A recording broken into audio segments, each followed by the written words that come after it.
Well, Johannesburg-based artist and curator Usha Seejarim, cultural analyst and writer Ashraf Jamal, as well as curator of contemporary art Iziko, South African National Gallery, Ernestine, White-Mefetu are some of the academics and creatives that will headline the Art in the Time of Africa colloquium, which takes place on the 13th of September at the Chinua Achebe Auditorium, APK Library, University of Johannesburg. Well, to tell us more about art in the time of Africa, a post-colonial gaze on contemporary African art practice, criticism, publishing, theory and philosophy of art within a Pan-African context, we are joined by the chairperson, Gordon Froud. Gordon, thank you so much for making the time to come on Morning Live. Morning, thank you. Talk to us about just the inspiration behind this colloquium and what are some of the objectives that is set to be achieved. This is Africa's time within the art world. We are very much in focus throughout the whole world. Great African artists doing really well all over the entire universe of art within our world. And as such, the University of Johannesburg, along with SANAVA, which is the South African National Arts Visual Arts Association, and APSA, in association with the APSA Atelier competition that opens this week, decided it was the right time for us to have a one-day conference where we just spoke about issues pertaining to the arts in Africa, that being within our time. Let's talk about some of the issues and challenges that faces the art space in Africa at the moment, and what the message that African artists are trying to get across to the rest of the art world out there. Africa has an incredible story to tell. We are of the oldest artists in the world ever, you know, going all the way back to our paintings in caves and things like that. So we basically started this thing called art, as it will. But for many years, African art was put on the back burner. It was considered a kind of almost a craft or something else. But now is our time to actually shine, and we are doing well throughout the world. But that doesn't come without its challenges. You know, art is often seen as a nice to have rather than an economic imperative. So it's good that we now have the opportunity to say, in our time, what can we do? What is art practice in Africa in our kind of post-colonial age?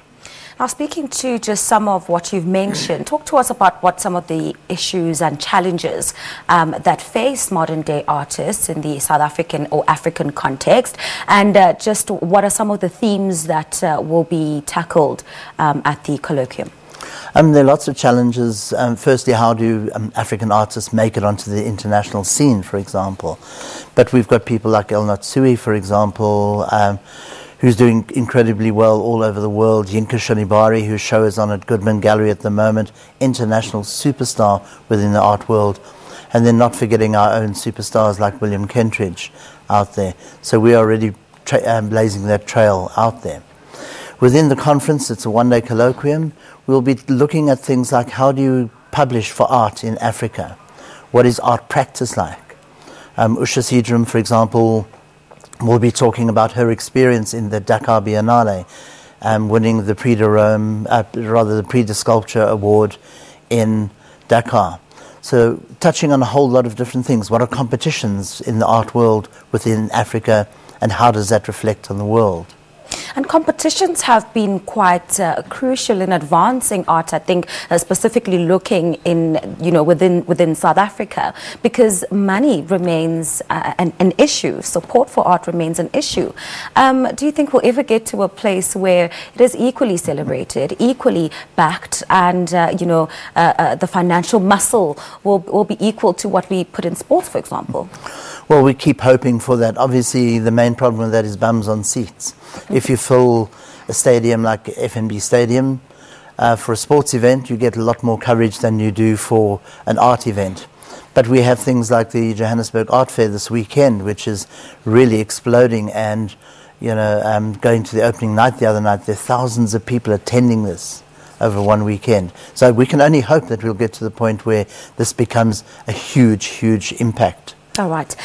Just very quickly and lastly, take us through just how this colloquium will play out. Who are some of the speakers that will be there, and where can people get more details? Sure. It will be at the University of Johannesburg in our Chinua Achebe Library. and some of the speakers, as you mentioned, Ernestine, White-Mefetu from the Iziko gallery, and then we have a couple of international speakers as well. Alicia Nock, who runs the Pompidou Centre, collecting the South African Art Department or African Art Department within the Pompidou. A whole lot of really great international and national speakers who are going to take this whole conversation forward for us. Great, Gordon. Thank you so much for your time this morning. All the best. Thank you. The Art in the Time of Africa one-day colloquium convener Gordon Froud speaking to us about the event which takes place on the 13th of September at the Chinua Achebe Auditorium, the APK Library at the University of Johannesburg. Check out what they're doing and how they are trying to get conversations around how we can continue to advance art in the African landscape.